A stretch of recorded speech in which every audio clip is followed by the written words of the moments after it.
at her time, she said, the world is on fire. And when she said that the world is on fire, her heart suffered so much looking at the suffering of not only the church, but the society, the countries, and everywhere is so torn by hatred, by persecution, by mutual conflict. So she said, when she said that the world is on fire, her heart was bleeding. Holy Father said that. Holy Father Francis said that. And he said that now, if Holy Mother's time, 450 years ago, the world was on fire, how much more today, when we look at the world and we look at the society and we look at the church and we look at the nations, how much more the world is on fire. So he said, this is what he said. He said, the whole world is on fire with sorrow, suffering, and bleeding. It's so painful. But we ourselves, living in this world, we are not aware of this. We don't put it on our hearts to look at the matter. And we lack faith. We lack faith. We don't believe that we personally can do anything to put out the fire. We don't have the faith for that. So we are still, our attention, our hearts are still scattered on little things. This little thing in life, that little thing in life, and we don't pay attention to what the world is going through. We forget to lift up our eyes and look at the sorrow and suffering of human race.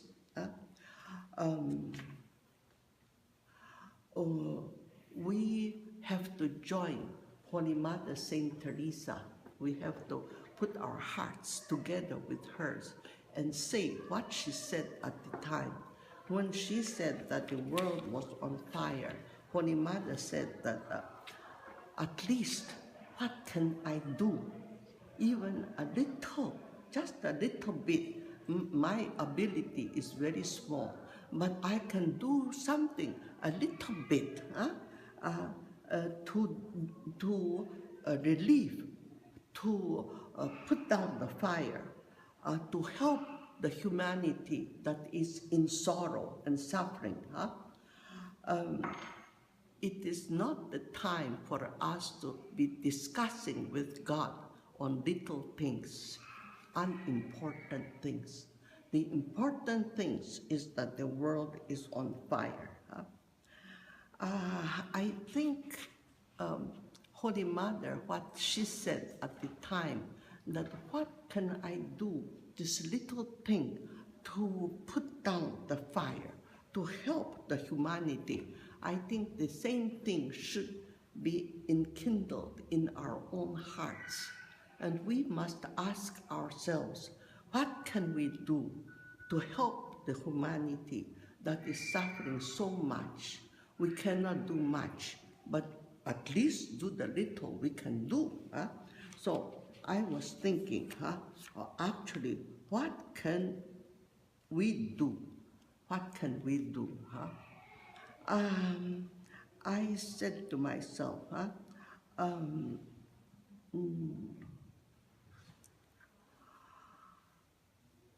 when our Holy Mother said that, she said, what I can do is that I will collect a few sisters who would like to join me, and together we will live the life of prayer, and dedicate ourselves to listen to the scripture, to what Jesus asked us, his counsel.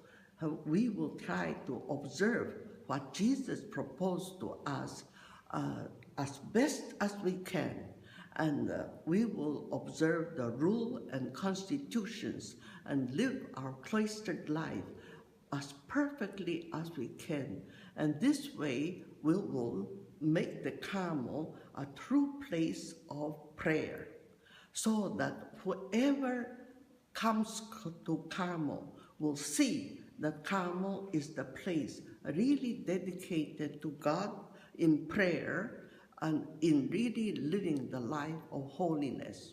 And this is what Holy Mother said at the time, that she will do this for the world that is suffering. So 450 years ago, Holy Mother said that in prayer, in total consecration of self, is the way to help the world. Now, 450 years afterwards, we are living in this world.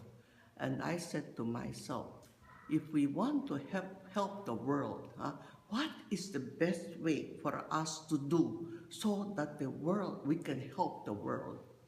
So I said to myself, the world is what? Now, why we live in this world that has no peace and only conflict, only torment, only pressure, only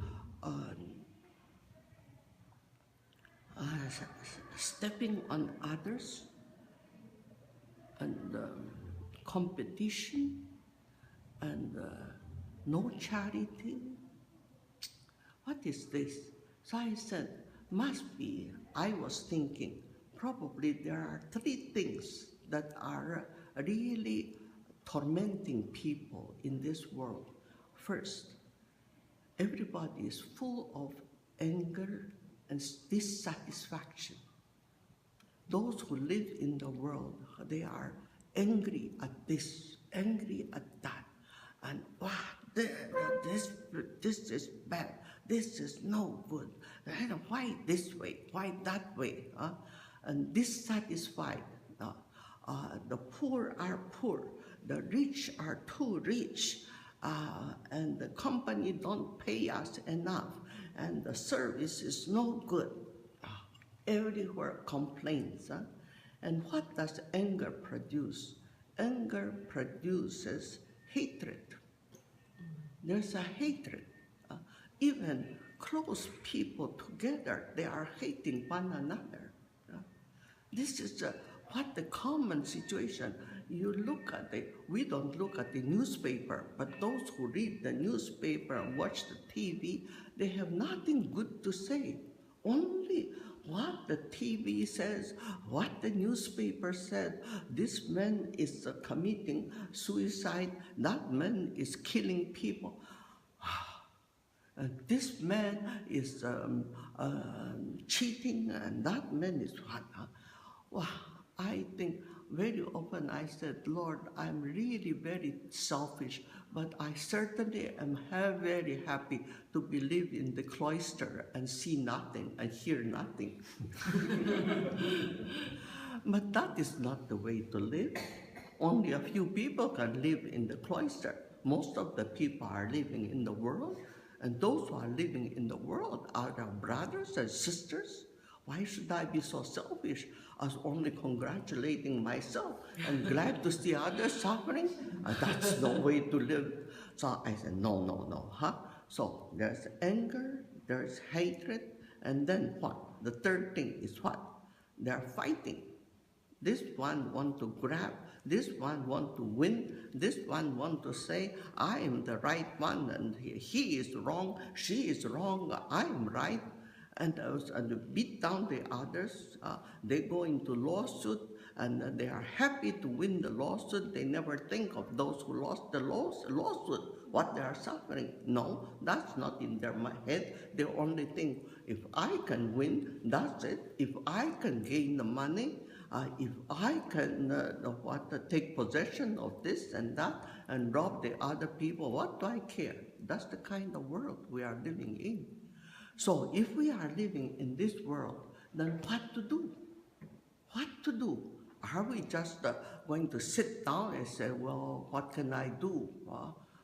What the Taiwanese say, bo fa dao, or something like that. Wow, I think that's not the way to live. That's not the Christian way.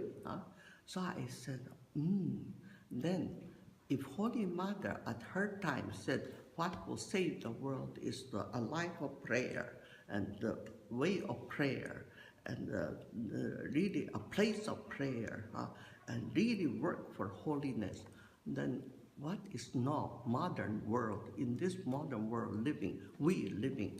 So I thought and thought, I said, after all, God gave us an answer.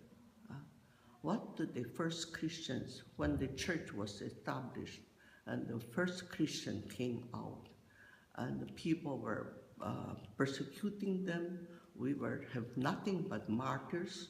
At that time, what did the pagans say about Christians?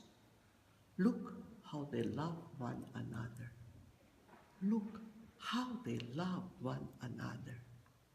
Is not that what we should do now?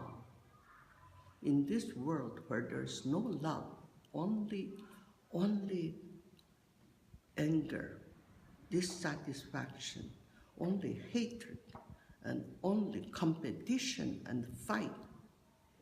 In this world, should we not create something new that was from time immemorial, since God, the Holy Trinity, showed himself to us? They said, love. Look how they love one another. Look how we, God the Trinity, how God the Father loves the Son, and how the Son loves the Father, and how the Holy Spirit is the love between them. Look how we live. Can we not that introduce to the world? I think that is where we should aim at. Even there's no more than a handful of people, they can do something. Even if there's only two, they still can love one another and show the world this is how human beings created by God and loved by God should live. So I thought, if we have to witness to something, let us Carmelites witness to this. See how we love one another. And this is not just words. We should live it. We should show it. We should show it in our life. And should we not use every possible means, if we are truly living a life of prayer and a life of virtues, as our Holy Mother said, should we not aim at this? That our prayer and our life of virtues is not for the sake of prayer and virtue, but for the sake of love. That we can show love to others. That we can start loving one person next to me, loving my son or my father or my mother or my sister or my daughter or my neighbor or my relative, and go out, love with everybody I come in contact. If I don't know the person, still in my face, you are my brother, you are my sister. We are not here to hate one another and to criticize one another and judge one another. No, we are not here in this world for that. We are in this world for loving one another. Show that you are the child of God. And God has given you to be my brother, my sister, my neighbor, my object of love. And did not God say that unless you love those whom you see, you cannot love those you don't see. You don't know, you cannot love God unless you love those who see in front of your eyes. These are the people you should love. And then I will know that you truly love me because you love somebody you can see. And we should aim at that. So I said to myself, if I want to start to love my neighbor and live a life of charity, then what is the first step? I thought to myself, I have lived long enough, 88 years on earth, and 60, almost 70 years. Next year, I should be 70 years baptized. So it's a long way. And how did I walk on this road? I said, if I start to associate with my neighbor, I should will be the first change myself. I have much to change. I have much to convert towards God. I'm not purified.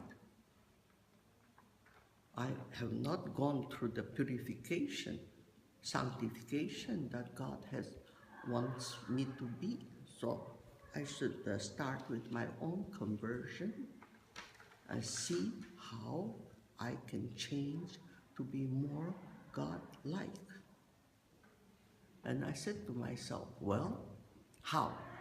Well, I have heard endless sermons and I have read endless books and I have made numberless retreats and I'm still where I am. So the conversion comes from inside the heart, where Holy Spirit is and where Holy Spirit works.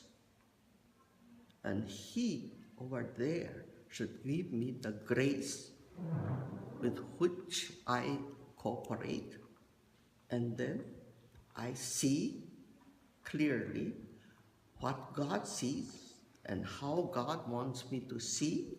I start from there.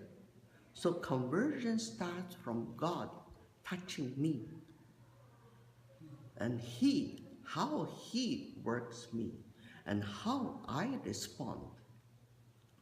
Nobody outside can influence me. Everybody, we are stubborn people. And when somebody says something I don't like, I will say, you don't understand me. You are not me, so you don't know. And so brush off. Chinese say, no, 忠言逆耳. Faithful words goes against our ears. And that is it. It is so. It is so. I don't say faithful words, but the words of truth that really hurts me, and then it goes against me. So out it goes. So that is how. But when God says the faithful word of truth inside my heart, it's not easy for me to say you don't understand. He is God. He knows. And He will easily say, I know you better than you know yourself. Don't contradict me. You better obey. You better see. So this is the beginning. So the second thing, how we get converted. I said ideals are my ideal. My ardent desire, my efforts, all in my mind turns into knowledge. Huh? I know. In the past, I did not know this. In the past, I did not understand that. Huh? So, but now I understand. I read in this book, it is so. That's right. This is correct. Huh? This psychologist is really understands psychology. These theologians really understand theology. Yeah? And that spiritual master, what he writes is correct. All this is knowledge in the mind. Does that make me a better Carmelite nun? I don't think so. It multiplies my knowledge, but doesn't change me. I don't mature because I know. I mature because I accept what in front of me happens really. When I face reality and accept reality as it is and make that reality change me, or that reality shows me the truth. Never mind, cough. That's the reality, that's the situation. And we should not be impatient because somebody falls. No such thing. Huh? No, he suffers because he suffers. We accept and we are sympathetic and say, yes, go ahead, don't squash it down, let it come out. Huh? This, to have that understanding, make me mature. But if I said, he should go out and call, don't go out, for heaven's sake, don't go out.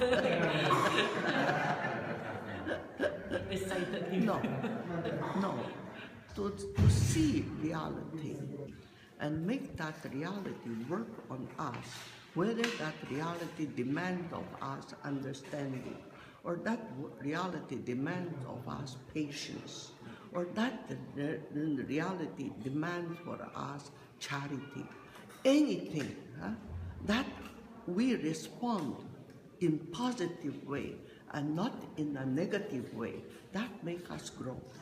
It makes us grow more than knowledge in the mind that is not used, but is stored up as a pure knowledge. Doesn't help us. Only maybe make us more, we are more knowledgeable, we know more than that person perhaps make us vain or proud. I don't know what are the results. But when we accept reality right now, here, now, and then respond with it in a positive way, in a way that is more like the Lord or like our baby, then we are growing. And we should use that means to mature, grow and mature in our spiritual life. This is living a Christian life. When every reality, what happens, I didn't plan it, it just happened this way, and then people become patient, people become grumbling and propose this and that, and they go into fight over matter. That doesn't make us grow.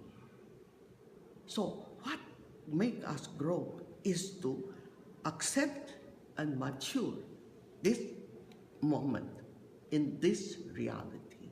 This is mature. Then I said, this is the second thing. Then the third thing, what made me mature, is when I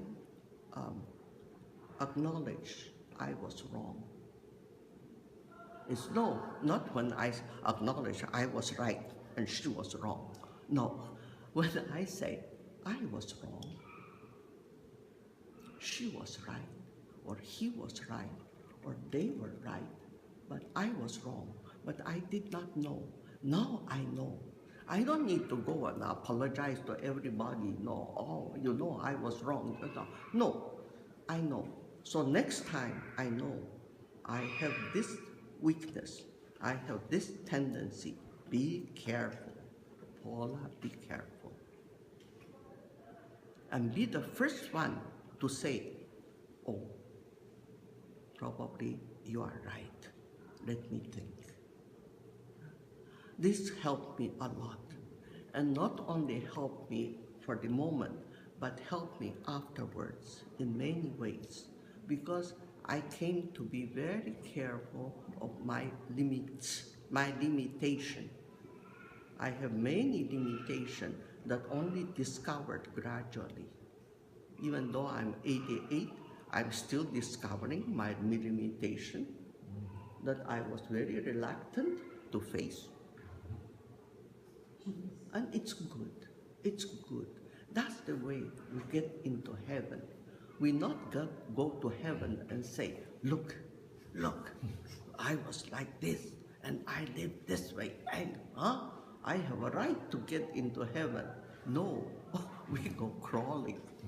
I made many mistakes, and I really don't know now whether that the gate of heaven will be open for me or not. If it doesn't get open, it's all right, I'll wait outside. You know, this is important, because it's one thing to have an ideal, like I want to witness to charity. Okay, to charity. That's great proposition, and it's a right and good one. But that doesn't stop there. Every day we have to live this. Every day we have to live this proposition that I made, and this resolution that I made to witness to charity. Okay. Then daily we have to live, and daily we have to really make it true, make it very true, not a surface thing. There is a friendship, or there is a relationship that is very surface. We Chinese say, 应付,应付. 应付 means, well, situation hell comes, and I will just use my means to let it pass. I don't know. Yeah. It's not entering into the matter. It's on the surface, skipping over. And very beautifully, very nice. Everybody is satisfied. It's a diplomatic way, but it's not a sincere way. When we want to become friends, we don't want to make friends that every time we meet together, you are like a diplomat. Just this way will please me, so you say this. Yeah. And that way will offend me, so we don't talk about that. No, it's sincerity is the thing. Truth and sincerity. When we want to be true and sincere, we have to practice many, many virtues. And we have to be prepared for that. Because people will say things that I don't agree or I don't like. And it's a very nice way to say, oh yes, I agree with you. Yes, yes, yes. What you say is good. Yeah, yes, yes. And as soon as we part, I go the other way. It's a waste of time, isn't it? If I don't agree, I will say, well, what you propose, I don't understand. I don't agree. But let's talk over. Probably you have your reason, but I have my reason. Let's see. And we talk together, and your good things and my good things come together, and we make this proposition a very beautiful thing, very good things, and keep on growing, and others can join, and others have idea, and more people can join. But if you are associating on the surface, nobody can join, because nobody knows what you're thinking about. So when we have to collect together, like Holy Mother, when she proposed to have a Carmelite, the St. Joseph's Avila, when she established that, I'm sure many nuns joined her, and they lived together, and they had many difficulty of what to do this, about what to do that. I don't think Holy Mother says, shut up. You don't know anything. Only listen to me. No. Holy Mother surely said, what? What do you mean? What is this? Oh, wow. Let's see. What can we do? And so, what became? It became a Carmelite order. How many nuns over the world? Over 10,000. How many priests, brothers? Over 4,000 people. And we are living all saying that Holy Mother's idea is correct, right. We all go by her way. And so if we propose that we want to have a community of us living together and we want to witness to how we love one another, surely we'll have many difficulties, but don't be afraid. Go and face it and live it. And I think the basic is what? That we practice virtues. There's no charity unless you give up yourself. If you are still number one and everybody is your servant, there's no charity. On the contrary, if everybody is a boss and you are the servant and the slave, well, something will come out of that. So this fighting self-importance, fighting self-love and selfishness and self-centeredness, this is really a crux of the matter. Unless we give ourselves to that, we make up our mind. Don't tell others, oh, you are selfish, or you are self-centered, and you are no good because you are always, what? No, tell yourself. Let others be. If they are selfish, they will wake up. If they are self-centered, they will wake up. But you yourself, you strive every day. So I sent up. I came across something that is very, very dear. This is Saint Pope John 23rd, when he was the Pope. He was the Pope for 5 years, and he said every day he has the 10 resolutions. 10 resolutions. Every day he observed these 10 resolutions. As a pope, mind you, he was a pope, and he earnestly observed these 10 resolutions, and I saw it somewhere. Did you see it? See? The first one is no gossip. First one is no gossip. No, that is a no gossip. Yes, there is one. There is.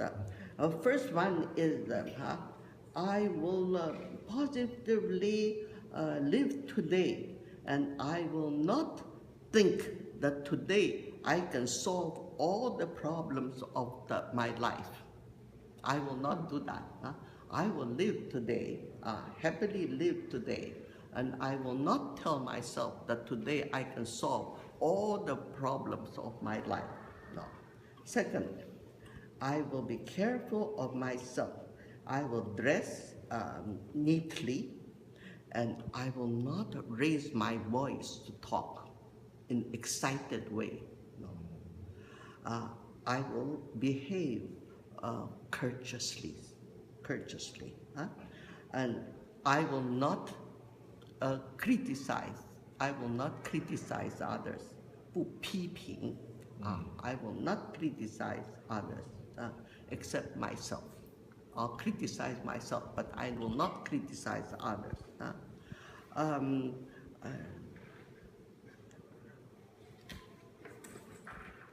I will not give myself the privilege of correcting others, of 改善 means improving others, no, nor to preach at others. No, I will not give myself this authority to do that unless it's myself, to criticize and to preach at myself. That's the second. The third, I will be very happy because God made me to be very happy not only just in eternity, but in this world. Fourth, I will adjust myself to what happens and will not demand that everything happens adjust to me. Fourth. Fifth, I will use today 10 minutes to read some good books, because as good food is necessary for body, good books, good reading is necessary for my soul. Six, I will do one good deed and will not tell anybody about it. Seventh, at least do one thing I don't like.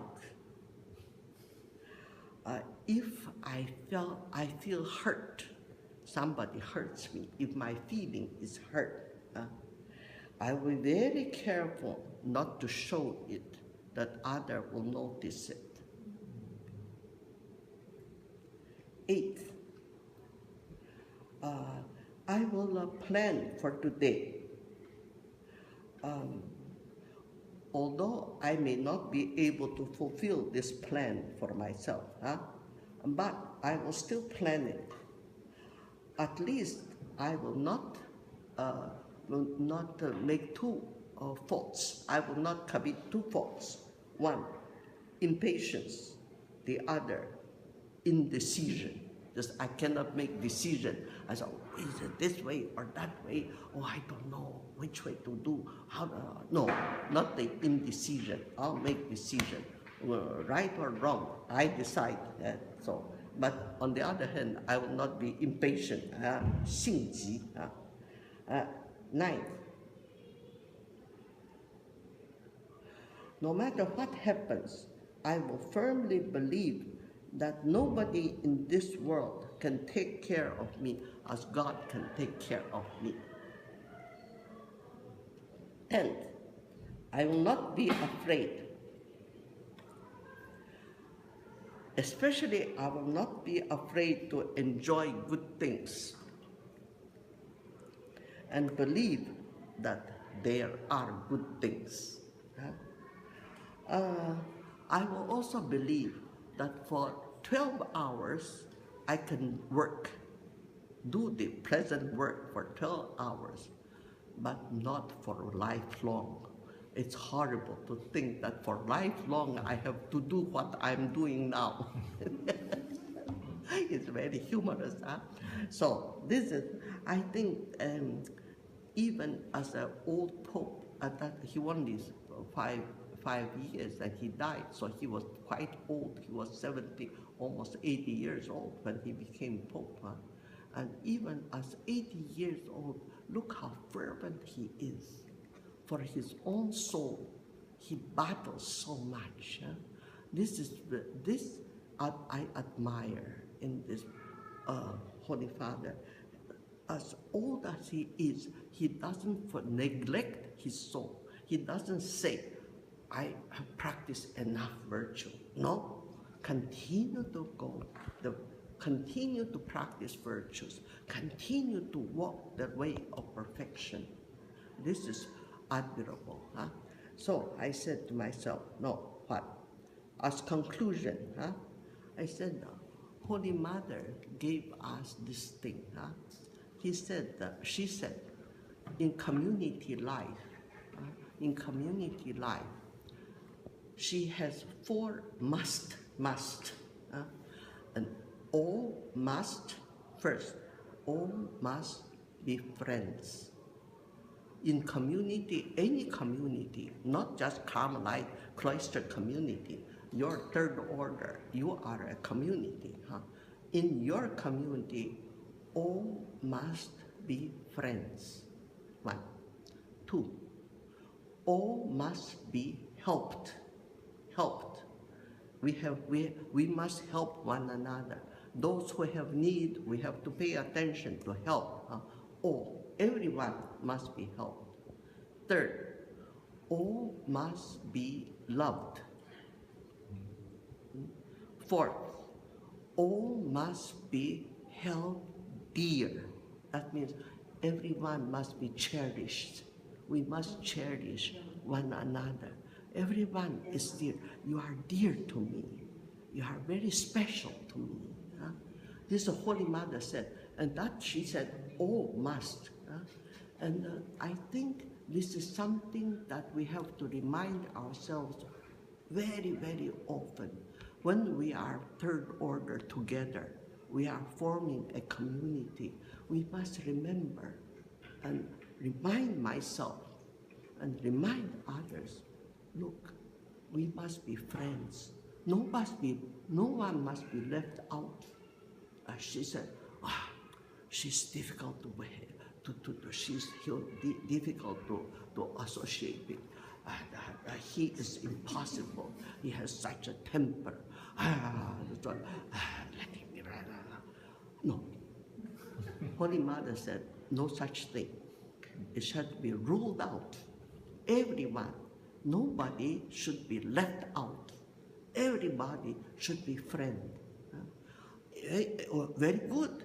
If he has a difficult temper and she has a difficult character, all right, God gave us so that we can practice virtue.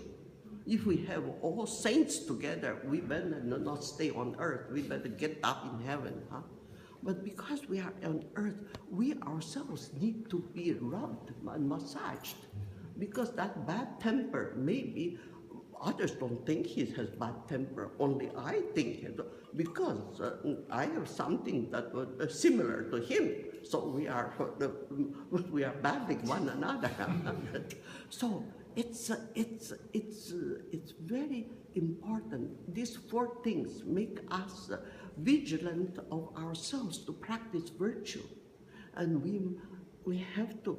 Everybody should be helped, and even in community of nuns, we are very easy. Somebody with a very sweet-tempered sister gets all the help she needs, and somebody who is rough in her words, she gets no help at all. Even she cries out, I need help, but nobody pay attention to her. That is not showing that she is no good. What's showing we are no good, our community is no good. If we are like that, we are not supernatural. We are just living a very, very natural, worldly life. That's what we are proving ourselves to be. If we like that, we are proving what difference. You don't need to become a nun. Some family far better than you are. So all must be helped. All must be loved. And that means loved doesn't mean that, oh, sweet, sweet honey. No, no. Love means really you have to sacrifice yourself. The other side of love is sacrifice. If she needs, Holy Mother says that if she is sick and she needs food, and well, you better sacrifice your lunch and give it to her. No, that's what Holy Mother says. No. If her head aches, then ache it with her. You feel how it aches, and so try to do something to relieve her. This is love, huh? And somebody has to be cherished, held dear. Means that if she's suffering, you must be the one who can comfort her, lift her up from the depth of suffering. Huh? And these four things, huh? What I say is that the fourth thing is we have to learn to give, and not learn to. Oh, Holy Mother says that you have to make me your friend. You have to help me. You have to love me. You have to cherish me.